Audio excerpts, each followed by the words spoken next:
Assalamualaikum warahmatullahi wabarakatuh. Di sini saya akan memaparkan materi tentang landasan filosofi penelitian kuantitatif. Berbicara mengenai penelitian, disebutkan dalam bahasa Inggris ialah research, di mana terdapat dua suku kata, yaitu re, yang berarti mengulang kembali atau pengulangan, dan search, yaitu mengamati, mencari, atau melihat. Sehingga dapat diartikan, research adalah suatu rangkaian kegiatan yang dilakukan untuk mendapatkan pemahaman baru yang lebih mendetail, lebih kompleks, dan lebih komprehensif dalam suatu hal yang diteliti. Profesor Dr. Sugiono juga mengatakan bahwa penelitian adalah suatu cara ilmiah yang dilakukan untuk mendapatkan data dengan tujuan dan kegunaan tertentu. Penelitian kuantitatif ini merupakan pendekatan yang mewakili paham positivisme. Bicara mengenai positivisme ini merupakan aliran filsafat yang bersumber dari Auguste Comte yang lahir di Prancis pada tahun 1978.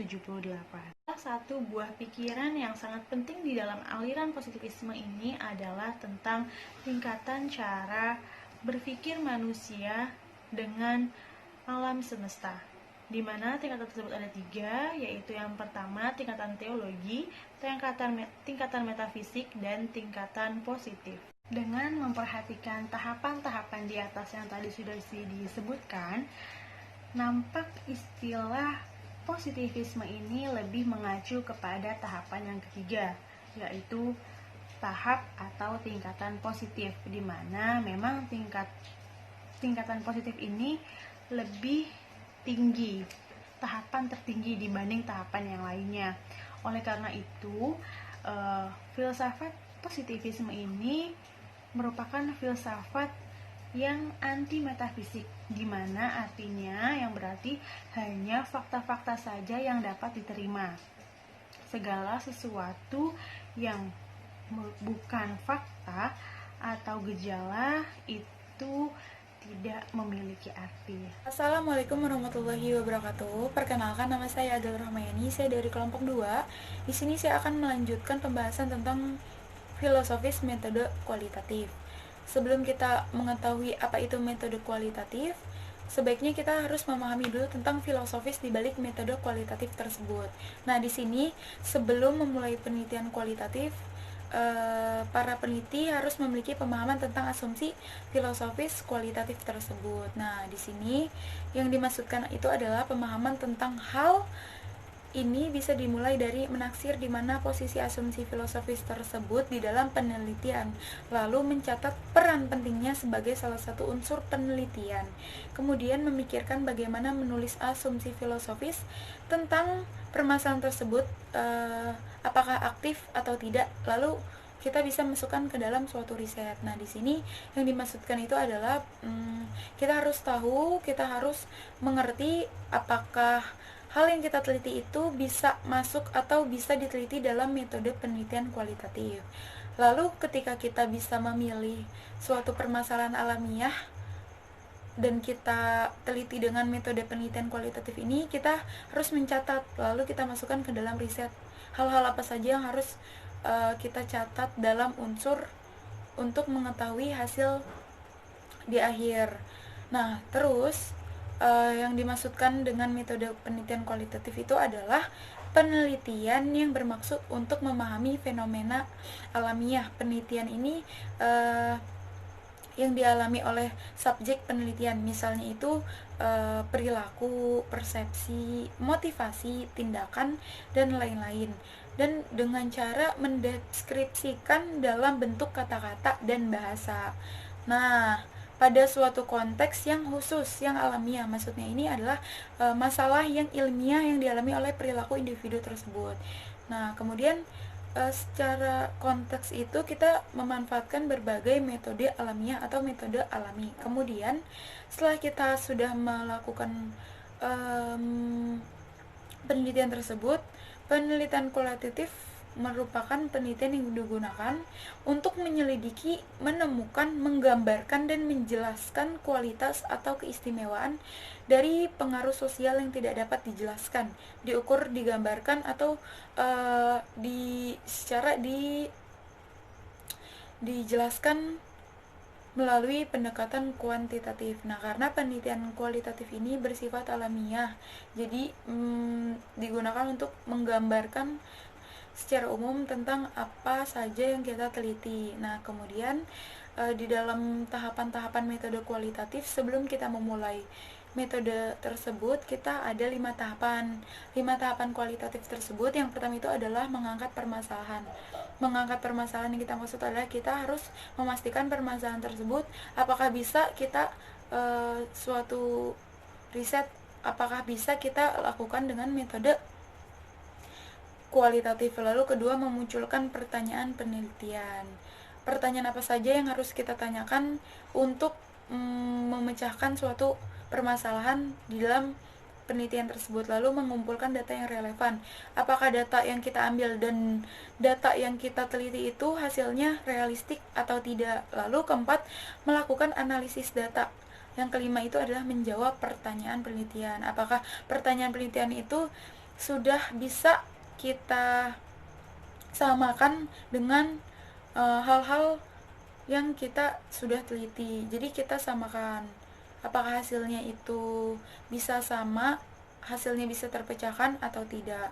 Jadi tujuan dari penelitian kualitatif ini adalah untuk menjelaskan fenomena dengan sedalam-dalamnya dengan cara pengumpulan data yang sedalam-dalamnya pula, dan menunjukkan pentingnya kedalaman dan detail suatu data yang diteliti. Jadi penelitian kualitatif ini bisa diartikan pula semakin baik kualitas penelitian, maka segi besar responden itu juga semakin baik. Jadi kualitatif ini memiliki objek yang sedikit dibandingkan dengan penelitian kualitatif. Jadi itu saja pengertian dari saya. Mohon maaf jika penjelasannya kurang jelas. Kurang lebihnya mohon dimaafkan. Wabillahi taufiq wa hidayah. Wassalamualaikum warahmatullahi wabarakatuh. Assalamualaikum warahmatullahi wabarakatuh. Saya Kamila Adni. Di sini saya akan memberikan presentasi selanjutnya, yaitu perbedaan penelitian kualitatif dan kuantitatif. Saya akan menjelaskan 5 perbedaan. Yang pertama itu ada di desain penelitian. Kualitatif itu bersifatnya umum, fleksibel, dan dinamis. Sedangkan kuantitatif itu bersifat yang khusus, terperinci, dan statis. Alur dari penelitian kuantitatif itu sendiri sudah direncanakan sejak awal. Perbedaan yang kedua yaitu analisis data. Fleksibel kualitatif itu dianalisis selama proses penelitian itu berlangsung, sedangkan kuantitatif itu dapat dianalisis pada tahap akhir sebelum laporan tersebut. Lalu perbedaan yang ketiga, istilah subjek penelitian.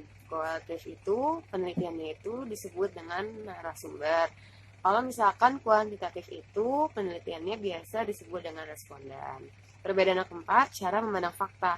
Kualitatif itu memandang fakta atau kebenaran itu berdasarkan peneliti menginterpretasikan datanya.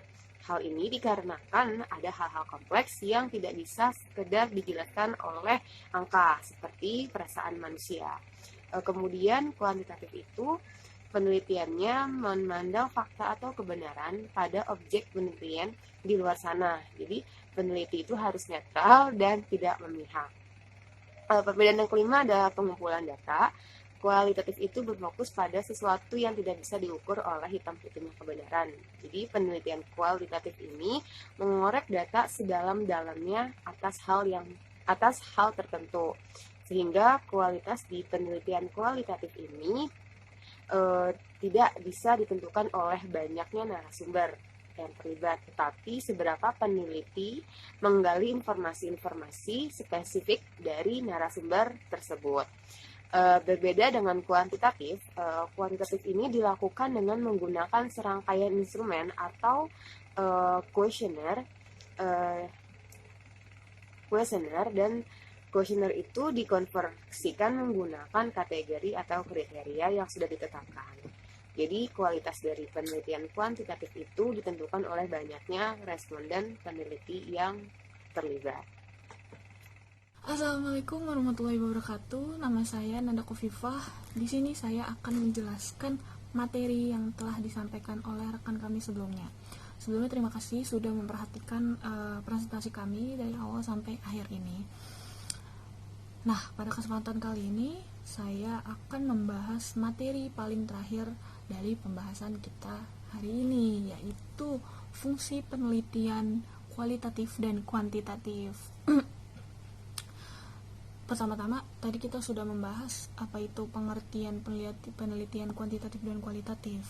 Nah, pada saat ini saya akan menjelaskan fungsi dari salah satu penelitian kualitatif, yaitu yang pertama, untuk menjelaskan suatu fenomena dengan sedalam-dalamnya dengan cara mengumpulkan data yang sedalam-dalamnya pula, untuk menunjukkan pentingnya kedalaman dan detail suatu data yang diteliti.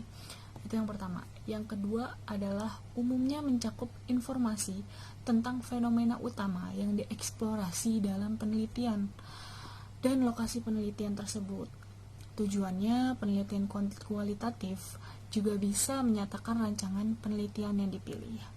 Yang ketiga, itu berguna bagi lembaga atau oknum tertentu dalam menyajikan laporan penelitian, khususnya yang berkesinambungan pada aspek sosial yang bersangkutan.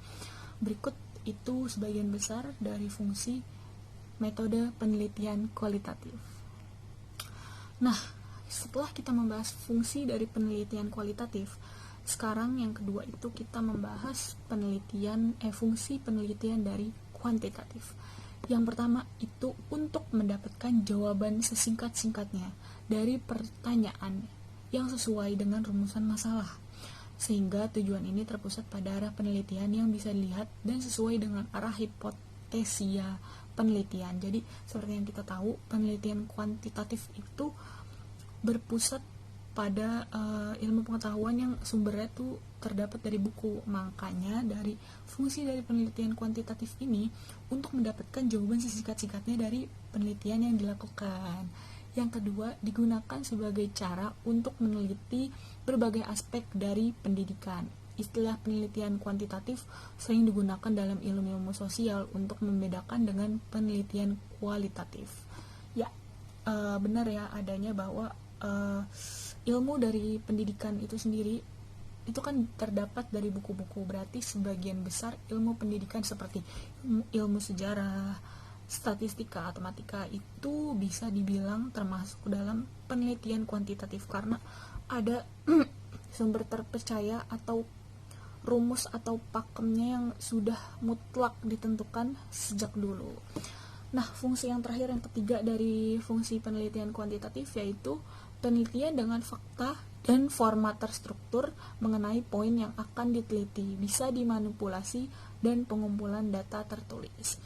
Kemudian karena berasal dari sumber tertulis, maka data banyak terdapat dari buku seperti yang sudah saya jelaskan tadi, dan memakan waktu yang fleksibel untuk menelitinya, sehingga cocok bagi ilmu peneliti yang sudah memiliki paten rumus atau materi seperti ya yang sudah saya bilang tadi, statistika, terus ilmu pengembangan alam, ilmu pengetahuan sosial, dan ilmu lainnya yang sudah terdapat sumber-sumber terpercaya gitu. Jadi begitu kurang lebih penjelasan dari saya, kurang lebihnya mohon maaf. Terima kasih. Assalamualaikum warahmatullahi wabarakatuh.